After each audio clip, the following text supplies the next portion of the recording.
Pessoal, bora lá então. A intenção aqui é falar com você, empresário, sobre a reforma tributária em um vídeo um pouco mais longo, onde a gente tem tempo de explicar um pouco mais os conceitos para você entender isso de uma maneira bem precisa. A gente sempre fala que o empresário não tem que estar voltado para a área tributária, né, da empresa.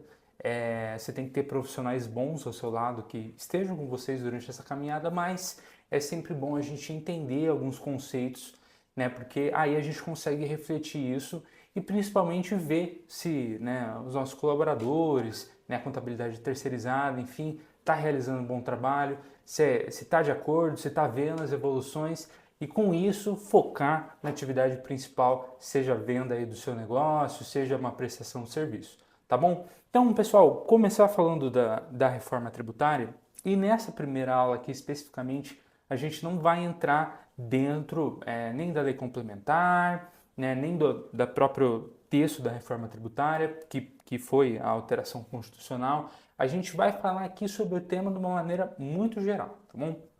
O que eu quero que você entenda é quais as mudanças que vão ocorrer com essa reforma tributária.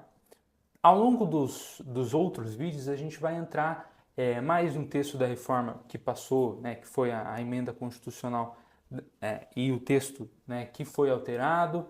No momento que eu estou gravando esse vídeo, já foi votada a proposta de lei complementar, que ela vai ser ainda votada pelo Senado, então a gente vai chegar lá também.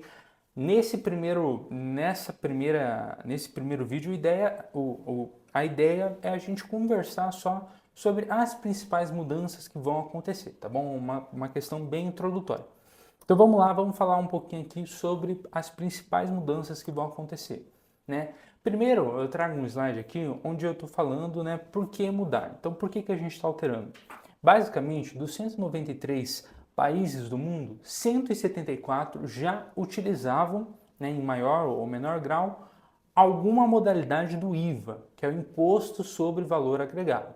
Só o Brasil aí, país pioneiro em muitas coisas, e alguns outros países que ainda não adotavam esse tipo de tributação.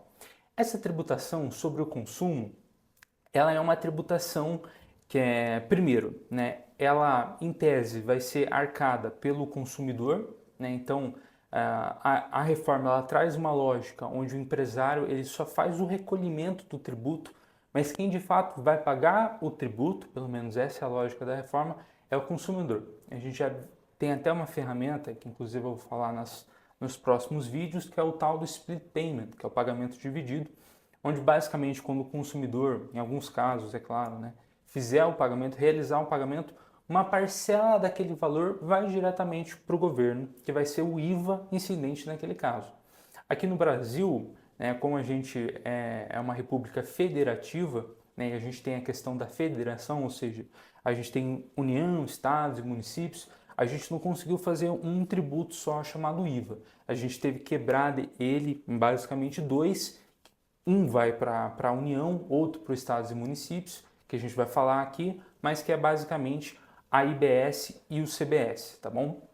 Mas esse é o IVA brasileiro, é o IVA que o nosso ordenamento conseguiu criar. A gente não conseguiu fazer um IVA puro ali, mas vai funcionar como se fosse um IVA ali. Então, contendo uma legislação antiga, o Brasil estava extremamente atrasado em um cenário de globalização, né, onde as diferenças regionais são suprimidas em benefício de uma uniformização econômica, né?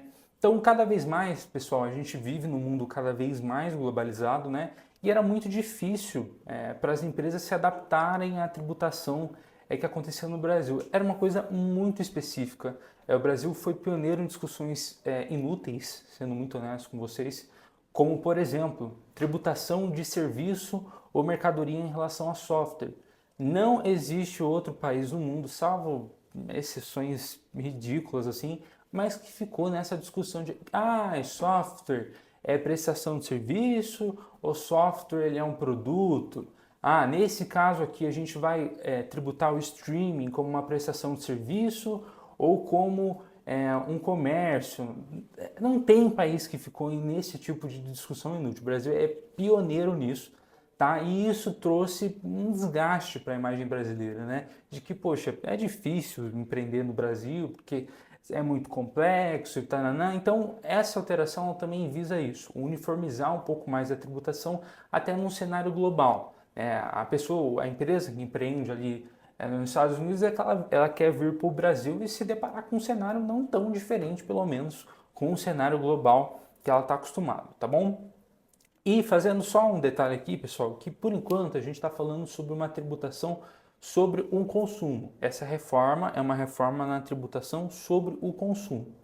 Por enquanto, não há uma tributação, não há mudança, desculpa, não há mudança sobre a tributação sobre a renda, tá? Só que a gente já sabe, a gente já ouviu, né, o atual ministro conversando, né, ali nos bastidores de que essa mudança na tributação da renda, ela muito provavelmente vai acontecer, né? Não é o tópico atual, a gente ainda não tem nenhuma proposta de alteração nesse sentido, mas muito provavelmente é uma mudança que vai vir aí pós-votação da proposta de lei complementar da reforma tributária. Tá legal? Então, o que vai mudar, pessoal? Basicamente, tá? Não estou falando ali de imposto seletivo, eu estou falando que basicamente dos 6 grandes tributos que o empresário lida, 4 sofrerão alterações. E quais são esses tributos? Basicamente, no dia a dia ali do empresário, ele vai lidar com o imposto de renda, pessoa jurídica, contribuição social sobre o lucro líquido, PIS, Programa de Integridade Social, COFINS, Contribuição para Financiamento da Seguridade Social,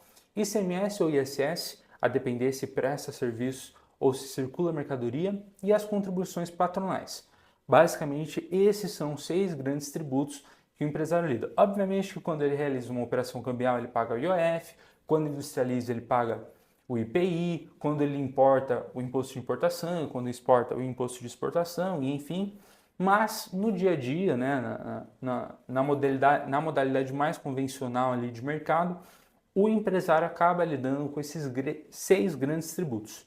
E desses, quais vão alterar? Bom, basicamente, a gente vai ter alteração, né, nos tributos sobre o consumo, que é o PIS e a COFINS, e o ICMS ou ISS.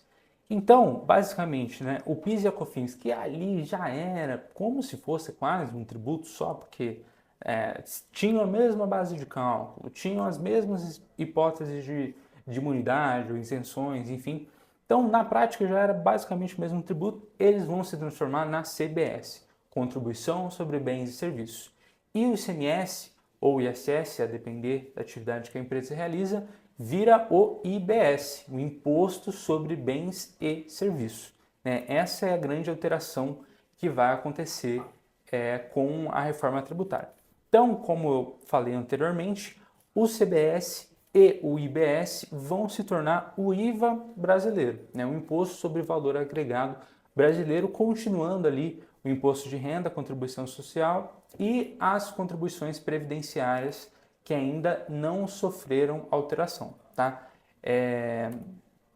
Então aqui eu trago aqui, basicamente a gente vai começar a ter de fato, né, essa alteração pelo menos de uma forma sentida pelo empresário a partir de 2027 até 2033. Então durante esse cenário aqui o empresário ele vai ter que lidar com os 2 tributos uma hora ou outra, né? A gente vai ter uma mudança gradual. Em algum momento você ainda vai estar lidando ali, mais ou menos 2030, você ainda vai estar lidando com todos esses tributos de uma maneira ou outra, pelo menos se a gente fala em relação, por exemplo, à restituição de tributos pagos indevidamente, né? E a programação, enfim, dos novos tributos. Então, durante esse período aqui de 2027 a 2033, e esse é o ponto, vai ser um período bem caótico na vida do empresário, não posso mentir para você, mas é importante ter nesses momentos, né, pessoas profissionais de qualidade ali trabalhando com você para te dar a garantia, né, durante esse momento que vai ser, eu não posso mentir para você, vai ser um pouco turbulento, tá bom? Então, em 2027 começa a transição do PIS e da COFINS para o CBS, e em 2029 começa a transmissão do ICMS e do ISS para o IBS, tá bom? E o que você deve estar pensando aí, né, muito provavelmente se perguntando, é quanto que você vai pagar nesse novo sistema, algo que eu ouço muito dos meus clientes. Acontece que a gente ainda não tem durante a gravação desse vídeo, né, a alíquota definida para esses novos tributos. Muito provavelmente isso vai vir após a votação, né, do texto de lei complementar que está sendo votado agora, mas basicamente o que a Receita quer é não perder receita, tá bom? Então, assim, não esperem também uma diminuição da carga tributária, a não ser que você esteja dentro de uma das hipóteses onde vai se ter ali uma diminuição da alíquota tanto do IBS quanto da CBS, como por exemplo, comercialização de bens que estão dentro da cesta básica e outras hipóteses correlatas, tá bom? Mas fora esses casos, não espere uma redução da carga tributária e assim que a gente tiver, né, como a gente calcular essa alíquota de uma maneira precisa, pode ter certeza que vai ter vídeo aqui explicando para você também, tá bom? Algumas outras mudanças, né? O IPI, por exemplo, né? A gente vai ter uma questão que vão ter a incidência em produtos que são industrializados na Zona Franca de Manaus. Ou seja, se o produto ele é industrializado lá na Zona Franca de Manaus e você industrializa esse produto aqui, você vai pagar o imposto de industrialização desse produto, tá? No momento que ele é realizado a industrialização dele aqui, né? Outras mudanças. O imposto seletivo ele vai ser incidente sobre produtos e serviços nocivos à saúde e ao meio ambiente, inclusive o carro elétrico. É o carro elétrico? É o carro elétrico, né? Não tem nada a ver com o lobby da indústria automotiva brasileira, jamais isso não acontece no Brasil, né? E o imposto seletivo ele vai incidir também ali sobre carros elétricos. Fora isso, o ITCMD ele vai ser progressivo, de acordo com o valor, né? E não será cobrado em doações a instituições sem fins lucrativos. O IPVA poderá ter alíquotas diferentes em função do valor e do impacto ambiental do veículo, incidido também sobre iates e aeronaves. Você que tem uma iate aeronave, saiba que você vai ter que pagar IPVA sobre ela. Outras mudanças. Não poderá haver diferenciação injustificada na tributação, como por exemplo por ENCM, tá? Essa é uma questão complicada, né? O texto da reforma ele traz ali um novo princípio, que é o princípio da neutralidade, né? Então a tributação ela não pode ter efeitos na escolha econômica do contribuinte. Assim, entre nós aqui, acho isso uma bobagem, tá? Porque o imposto ele sempre teve um efeito extrafiscal, né? E a própria existência do imposto seletivo ele é uma confirmação, né, desse fato. Mas, enfim, né, algumas outras mudanças, como por exemplo, né, você ter ali a incidência ou não do ICMS-ST em alguns produtos a depender do NCM, do IPI a depender do NCM, isso em tese não vai mais acontecer, tá bom? A gente já teve algumas alterações e muitas outras exceções que estão sendo votadas agora no texto da lei complementar, mas em tese, pelo menos, a gente teria isso, pelo menos considerando o texto que foi votado ali na emenda da Constituição. Tá legal? O copo meio cheio, né? Eu trago isso porque parece que a gente está falando de muitas mudanças negativas, mas a gente também tem o copo meio cheio, né? Por exemplo, o texto da reforma não traz limitações ao creditamento de insumos, né? Então, em tese, a gente não teria mais uma discussão sobre o que é ou não essencial e relevante para cada operação, se comércio pode ou não se creditar ali de bens e serviços tomados na atividade, enfim. Em tese, todo o valor gasto na empresa, ali, com raras exceções, vai gerar crédito de CBS e de IBS.